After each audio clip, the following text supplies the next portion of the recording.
Hindi na po yung mga mabibiktima ng paputok ang binabantayan ng DOH ngayong Kapaskuhan, kundi pati na yung mga kaso ng stroke at atake sa puso. Saksi, si Mark Salazar. Naka-code white na lahat ng government hospital sa buong bansa. Paghahanda sa mga isusugod sa ER dahil sa tatlong malalaking banta sa kalusugan ngayong holidays. Ito palang unang week ng surveillance namin.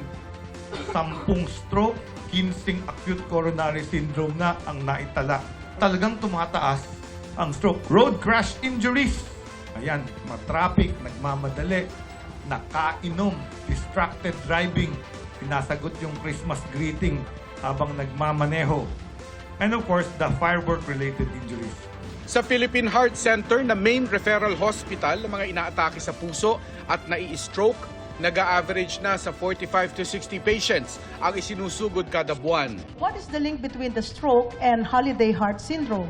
Holiday heart syndrome is a condition that is caused by overindulgence in alcohol, stress, sometimes dehydration, or irregular sleep patterns during the holidays, and this causes or triggers. Sabi nga nila, too much of anything is bad. Kaya ang paalala, huwag sosobra sa alat, sa tamis at taba.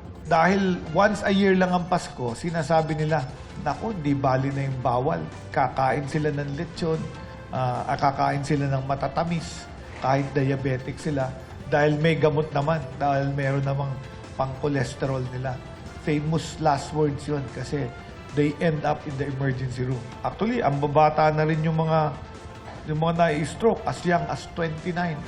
Panahon din ng asthma attacks. Katunayan sa National Kidney and Transplant Institute at Heart Center, difficulty in breathing ang isa sa malimit ngayong emergency case. See, the highest number of asthma exacerbation visit in the emergency room actually is on January. So most probably because of the pollution or the firecracker effects. Isa rin sa pagtutuunan ng pansin sa Kapaskuhan ang mga kasong may kinalaman sa mental health tulad ng anxiety at depression. Bagay na hindi raw sa ER matutulungan. Sometimes they will come to you, masakit ang dibdib, nahihirap pa huminga. Pero yung pala, ang problema nila, mental health. They're lonely, their families are elsewhere. Kaya nga, minention ko kanina at ulitin ko, 1553, yan yung aming helpline ng National Center for Mental Health. Sa pinsala naman ng paputok at pailaw, kwitis pa rin, 5-star at boga ang pangunahing dahilan.